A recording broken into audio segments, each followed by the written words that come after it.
Madam Deputy Speaker, on the day that he took office, the Prime Minister said that he wanted to restore trust to British politics with action, not words. Well, today, his actions speak for themselves, with a budget that contains broken promise after broken promise, and reveals the simple truth that the Prime Minister and the Chancellor have not been straight with the British people. Time and again, we Conservatives warned Labour would tax, borrow and spend far beyond what they were telling the country. And time and again, they denied they had such plans. But today, the truth has come out. Proof that they planned to do this all along. Because, Madam Deputy Speaker, today's budget sees the fiscal rules fiddled, borrowing increased by billions of pounds, inflation-busting handouts for the trade unions, Britain's poorest pensioners squeezed, welfare spending out of control, and a spree of tax rises they promised the working people of this country they would not do. National insurance, up. Capital gains tax, up. Inheritance tax, up. Energy taxes, up. Business rates, up. First-time buyer stamp duty, up. Pensions tax, up. They have fiddled the figures.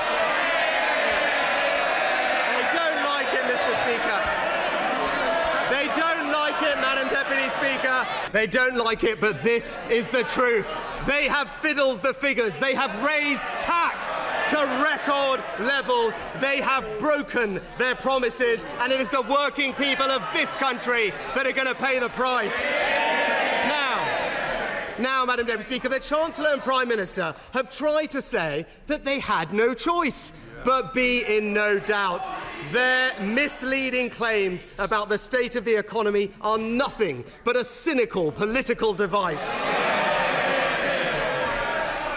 Today's situation is a world away from the genuinely bleak legacy that we Conservatives inherited from the last Labour government. Borrowing. The Chancellor forgot to point out, borrowing £1 in every 4 that they spent. Debt rising every year and unemployment at 8%. Now, I understand the Chancellor's shameless political motivations, why it suits her to cook up a false justification for her agenda. But today, the OBR has, in fact, declined to back up her claims of a fictional £22 billion black hole. It actually appears nowhere in their report, Madam Deputy Speaker. And it is deeply disappointing that she has sought to politicise the independent OBR that should be above party politics.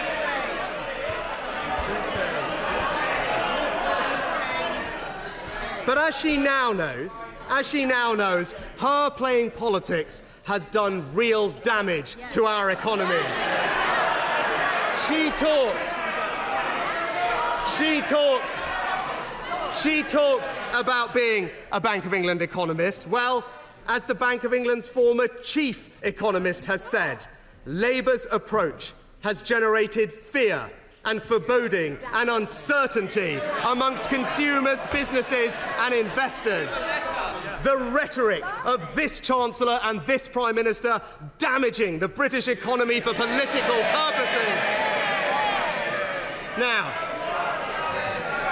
you only need to look at the facts to see that the Chancellor's claims about her economic inheritance are nonsense. Labour inherited an economy with inflation back at its 2% target, mortgage rates being cut and unemployment low. And, Madam Deputy Speaker, when we left office, the United Kingdom was the fastest growing advanced economy in the world. And when it comes to the public finances, not once has the Chancellor acknowledged that we took the right decision to spend £500 billion to protect the British people from the impact of COVID and Putin's war. And let me remind you, not only did the party opposite support all those interventions, they wanted us to go even further, Madam Deputy Speaker. And when I made the tough choices to fix the public finances afterwards, the Prime Minister and Chancellor opportunistically opposed me every step of the way. So I will take no lectures from those two about difficult decisions. But because of those decisions that we made, the Chancellor inherited lower borrowing than France, America, Italy and Japan, and the second lowest debt in the entire G7. So any which way you look at it, Labour's claims about their inheritance are purely ludicrous. These are her choices, so stop blaming everyone else and take responsibility for them.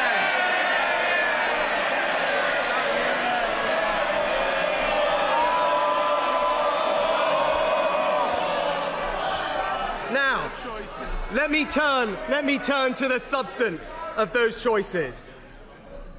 During the election, the Chancellor repeatedly promised that her plans were fully funded.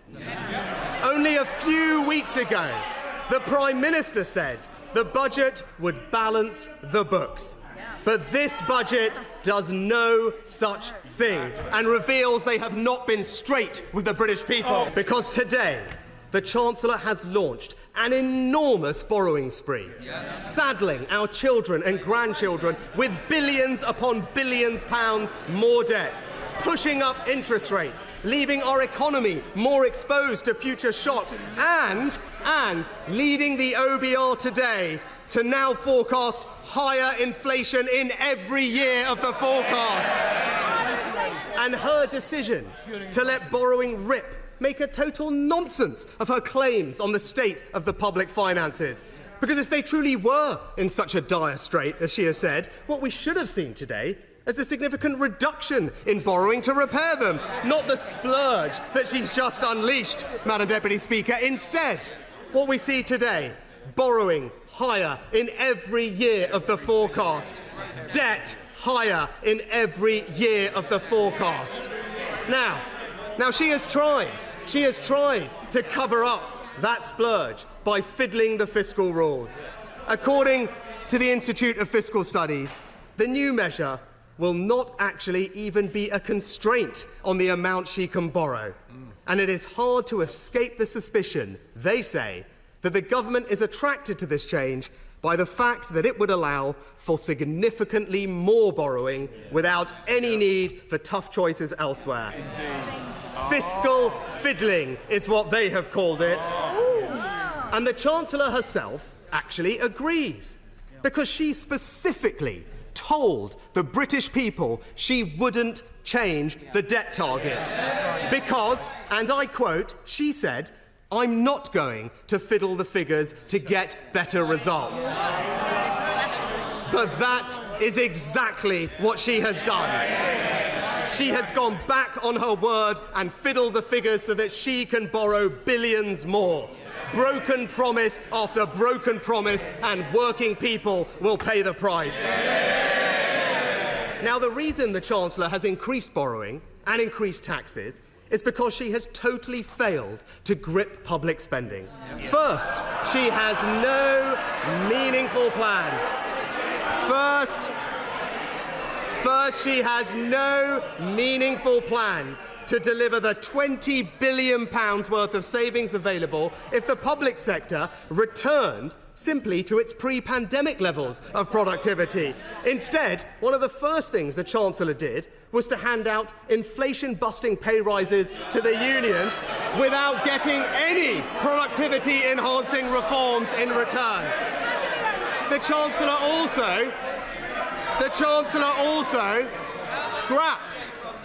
also scrapped her predecessor's plan to get the civil service back to its pre-pandemic numbers. She doesn't seem to think that the civil service can be reduced by a single person. And the Chancellor has no plan to control welfare spending. Yet if we simply got working-age welfare spending on people with a disability or health condition back to pre-COVID levels, that would free up £30 billion worth of savings. So whether it is scrapping our plans to shrink the civil service or their failure to control welfare spending, this is not her inheritance, Madam Deputy Speaker. These are her choices. And the result, higher spending, higher borrowing, higher taxes. It's broken promise after broken promise, and working people paying the price. And Madam Deputy Speaker, let me turn next to growth and remind the Prime Minister and Chancellor that they did in fact inherit the fastest growing economy in the G7, and that is testament to the last government boosting investment by introducing full expensing, increasing the labour supply by expanding childcare, reforming welfare and cutting tax on work. All decisions the OBR said would increase growth. Now, the Chancellor has said that growing the economy is the government's #1 priority. The Prime Minister even said that higher growth would come very quickly. Well, to be fair, the Prime Minister and Chancellor have had a rapid impact on growth. As their plans for the economy became clear, survey after survey showed business confidence plummeting. And no wonder. The government's own assessment says its French-style labour laws will impose a £5 billion... Well, they will be explaining it to the businesses in their constituency that their labour laws, by their own assessment, will impose a £5 billion direct cost on business, disproportionately hitting smaller businesses. And as business group after business group has pointed out, the tax rises on jobs and enterprise in today's budget will hobble growth. A poll tax on business is what they've called it. But despite these record-breaking tax rises, despite fiddling the figures, despite letting borrowing soar, today the OBR has forecast growth is going to be lower under this government than it was forecast to be under the Conservatives. That's the change they have brought. But, Madam Deputy Speaker, this is what happens when the Labour Party is led by people who have no experience of business and enterprise.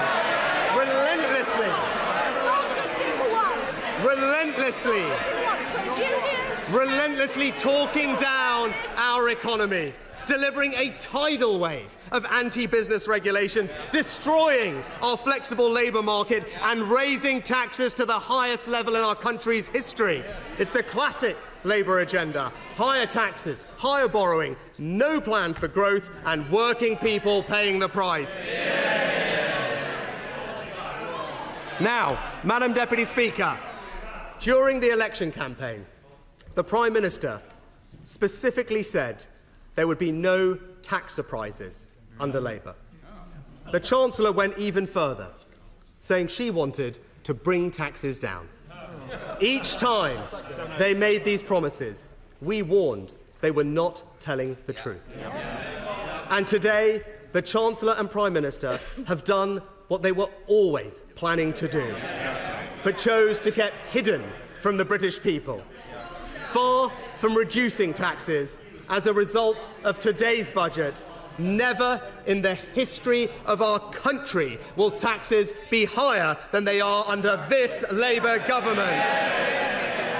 Now, they specifically promised that they wouldn't raise tax on working people. The Chancellor said Labour will not put up income tax, national insurance or VAT. Just this month, the Prime Minister gave, and I quote, an absolute commitment to not raising tax on working people. So what does today's budget do? It raises tax on working people by increasing national insurance and breaking Labour's promise.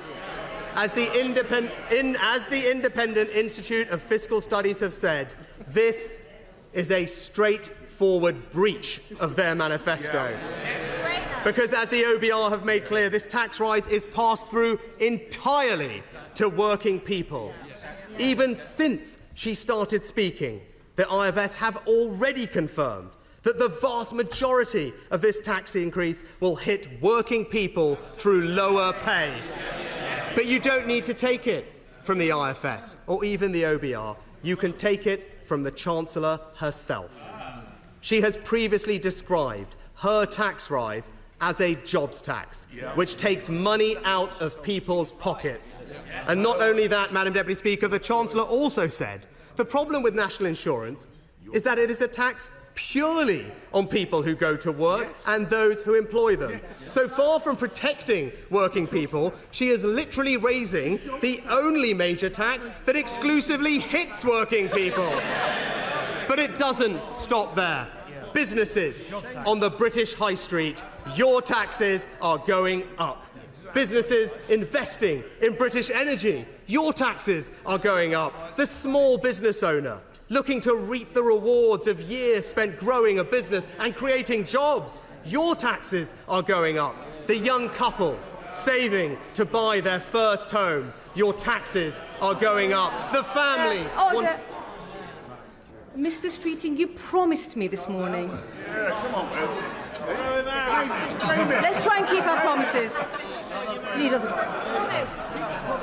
well, I'm sure the front bench would explaining to the young couple and their constituency saving to buy their first home that their taxes are going up.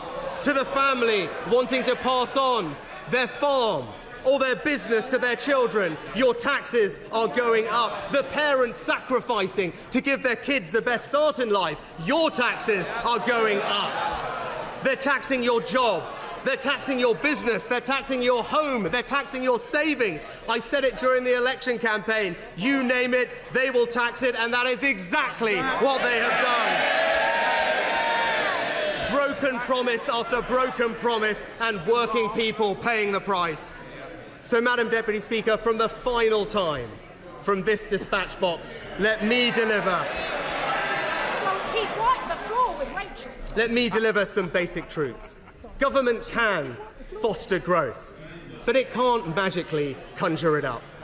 We need businesses, workers, investors and entrepreneurs to all back this country and build our economy.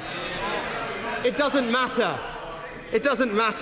whether your income comes in a pay packet from investments in dividends or profits.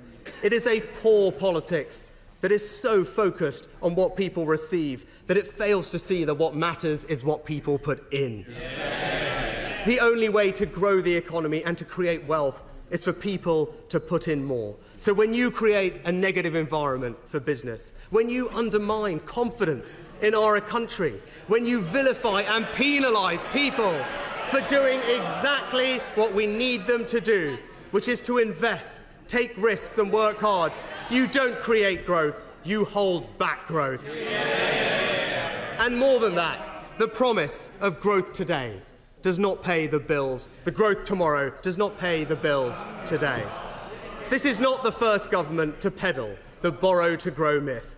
But time and again, we have seen the same ending. Not higher growth, but higher debt, higher inflation, and higher taxes. But, Madam Deputy Speaker, whatever you think about the economic arguments around today's budget, there is a more fundamental point that I want to conclude with. The Prime Minister has talked relentlessly about trust. Yet today's budget reveals, above all, that the Labour Party...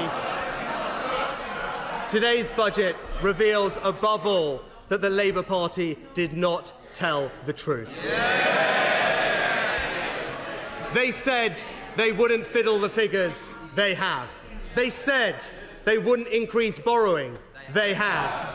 They said they wouldn't raise taxes on working people. They have. Broken promise after broken promise, and it is the working people of this country that will pay the price.